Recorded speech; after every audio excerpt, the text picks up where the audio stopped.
Welcome to this week's video. This is just kind of goes along with the theme of this wood turning that things didn't go as planned. I've been filming these alternate openings for the other channel that I want to start. So luckily I have that footage. But this is maple burl with blue and gold tinted resin. That's what we're going to be going with. This thing kind of fought me along the way here. I don't want to spoil it for you, but things certainly didn't go as planned. So as you see in there, I'm just cleaning up the foot so that we're able to grab this with the chuck. And again, I'm using the 5/8 bowl gouge from David Ellsworth, and that is a crown parting tool, if you're curious, 3/16 inch parting tool.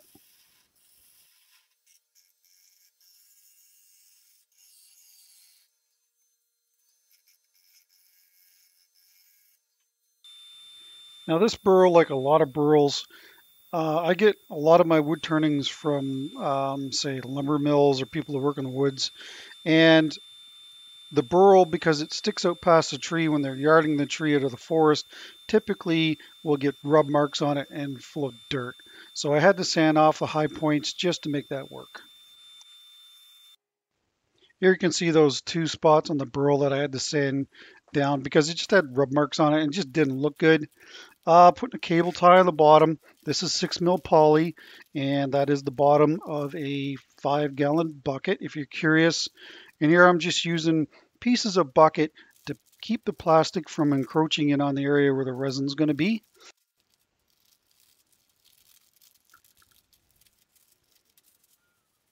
Here I'm using the rice again in case we have a leak. I'll be able to turn anything away. Didn't really have much of a leak in there, but there were some issues. We're going to use the deep cast from Designer Epoxy.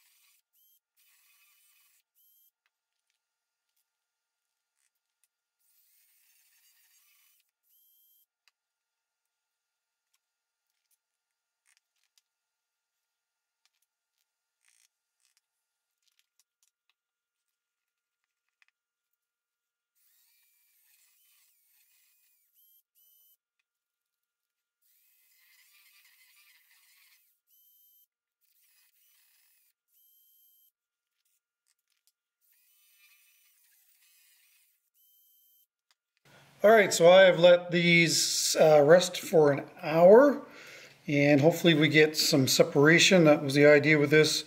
And no vacuum chamber today. I figure that we just use, do it the normal way. And since this is a deep cast, there'll be plenty of time for the bubbles to come out. All right, so I'm going to try and pour these at the same time. And I'm assuming this isn't enough, so we'll probably have to mix up some more.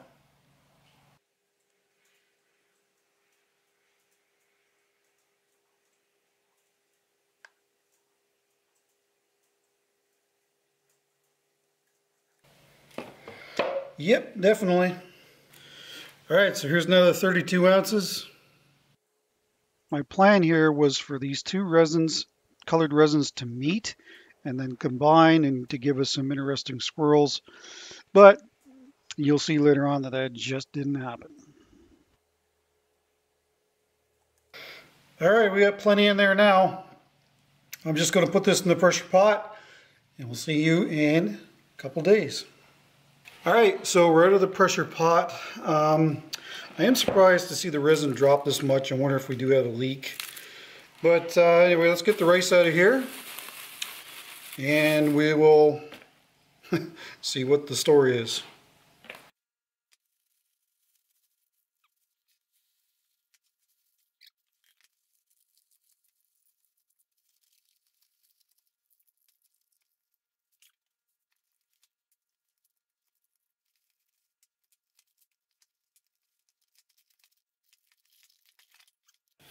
Yep, that explains it.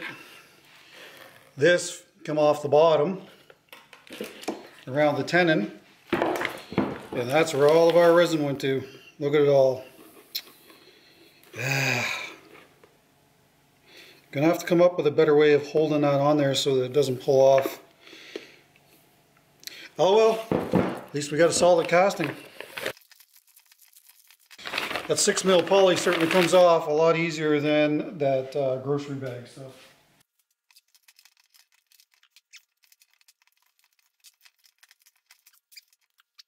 Let's get it on the lathe. Anyway, I've got this on here as best as I can, I think, centered. I've been at this a while trying to get this lined up properly. May have to readjust as we go, but you know, it's just these big masses of resin are really kind of fooling with your vision. Anyway, it's going to be rough. Hold on to your teeth. At 300 RPM.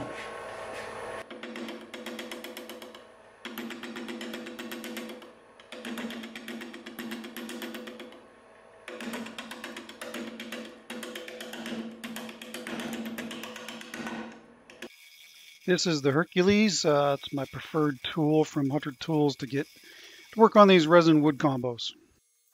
Woo-wee. My solution to this problem is in the future, I'm actually going to just use some hot melt glue and glue it onto the tenon and then spot glue it all the way around the bowl. That way the plastic will stay adhered to the bowl and we won't have to be wasting so much resin here. This is, you know, for me, this is really disappointing. This burl would have been a really, really nice burl with all that resin combined at the top. But, you know, we lost it during the casting process. And I even debated not even showing this video, but, you know, personally, I find that I learned from other people's mistakes. And this was a mistake, and you know it's an expensive mistake because resin is not cheap. I really do like using these pre-turned burls that I have. They make really interesting turnings with the different colored resins in the deep valleys at the top of these. So, and you know they're kiln dried and they're ready to be used. You know it's one of those things that it happens to the best of us, and you know, keep in mind that I've probably only been doing resin for maybe about a year and a half now, and you know, I still make mistakes. So you know, hopefully you take something away from it. I learn every time something bad happens. So you may have noticed that I was using the Hercules in the beginning on the very top of this bowl, but it was really kind of bouncing around and I was worried about getting a really big catch. So that's why I switched back to the gouge, and once things were more flattened, then I went back to the Hercules and it worked great.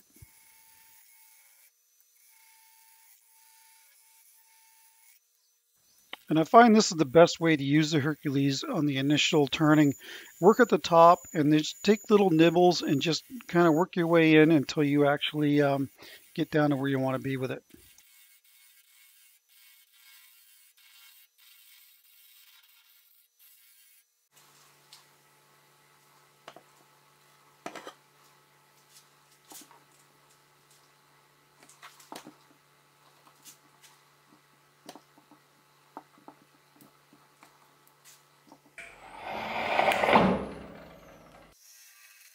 Up until now, we've been either mounted between centers or in a chuck. This actually lined up really good. I just did it by eye.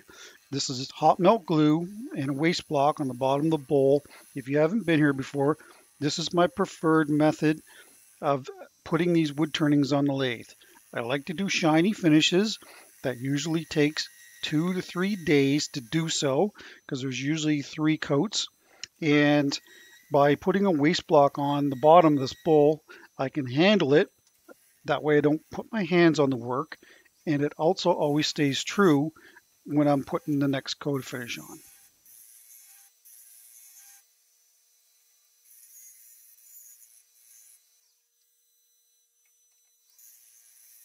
Just shear scraping with the gouge, getting those long, fine shavings. That's what you're looking for when you're shear scraping. And here I've just kind of, I'm going to cut in a foot because I wanted a little wider foot than what the tendon would have gave me.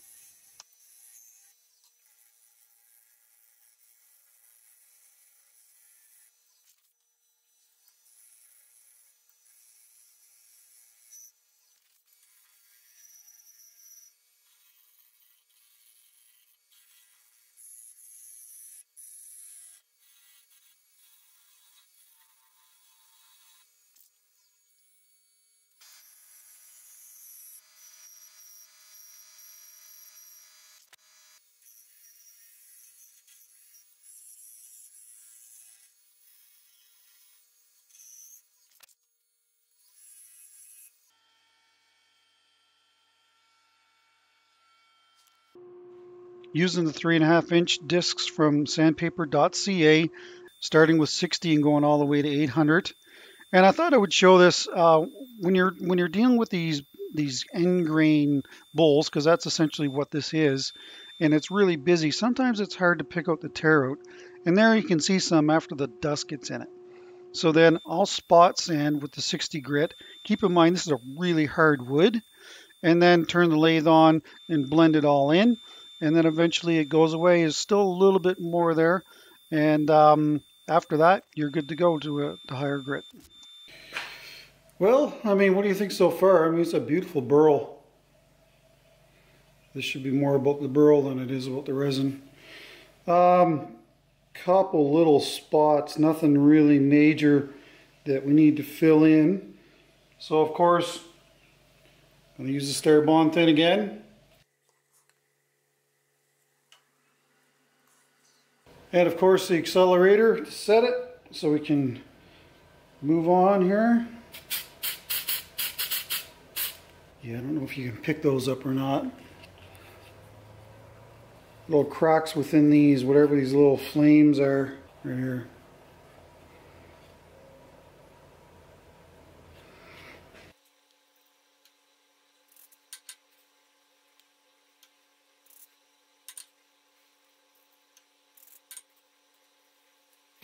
There, that's about it. You're not going to get them all. There's a few of them around. Really interesting pattern on this burl though. Anyway, this is sanded to 180. I'll go to 800 and then we'll do some buffing. This is the red Tripoli from the Burl buffing system. My preferred method of buffing these final little scratches out, and methyl hydrate to clean the surface before finish. All right, this time we're going to be going with salad bowl finish. Yes, I've had this for months now. These stop loss bags are awesome. If you're not using them, you should. Anyway, I've just poured some in a little Dixie cup here. And let's get a coat of finish on and see what this looks like.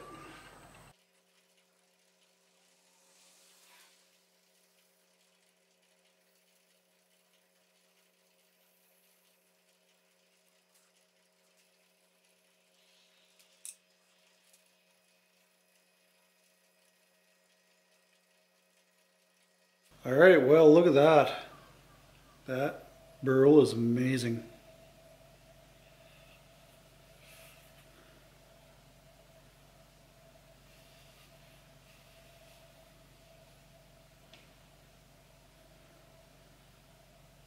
Really disappointed that we didn't get some more blending of the two colors. Just a little bit of it right there. I mean, regardless, this is a fantastic looking piece of wood. And it will definitely take 3 coats. 3 coats of finish for sure. All right, see you tomorrow. All right, so we're getting ready to cut this piece off. There are 3 coats of finish on this now. And I didn't bother showing any of it because it's all repetitive. I just buffed with Tripoli between coats. And we are now ready to do the bottom.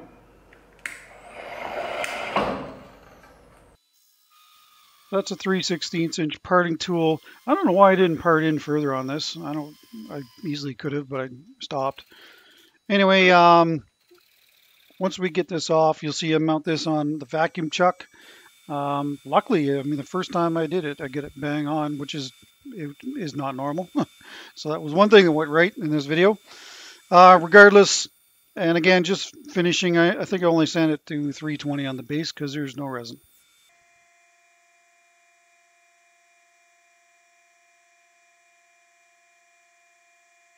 All right, let's have a last little chat about this beautiful bowl.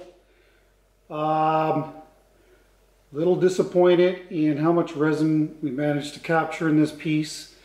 I'm not a little disappointed, I'm a lot disappointed. Nonetheless, it is a absolutely beautiful burl, and the resin is absolutely fantastic. Got a rainy day here today, so I've got to use some lights. Here's the very bottom. Still need 2 more coats on the very bottom. And you know, it's a very cool bowl, the way it's laid out. Very, very nice. All the different colors, compression grain, chatoyance, it's all there. Now, not a fan of wasting resin like that. I did buy a whole series of plastic bowls that I plan on trying to put inside of castings like this, like a smaller one here and a larger one on the outside, and that way we'll have a more defined area. This bowl should have been another inch taller, and there would have been a lot more resin up near the rim. So, you know, anyway, it is what it is. There's no going back on it now. Anyway, let me know what you think about this beautiful maple burl. It ended up being 9.5 by 3.5 or 4, I think, high. And it is for sale. So if you're interested in getting this bowl, send me an email to spraguewoodturning@gmail.com. Don't forget about our sponsors in the description below: Designer Epoxy, sandpaper.ca, Starbond Adhesives, and of course Hunter Tool Systems. All your discount codes are in the description down below. Next week, I think next week is actually, well, not even next week. I think I plan on putting up another video sometime next week. I'm not exactly sure when, for the 30,000 subscriber giveaway bowl. So make sure that bell notification is turned on. That way you know when the video gets uploaded. That's it. Till then, take care, stay safe. Don't forget that bell. See you next time.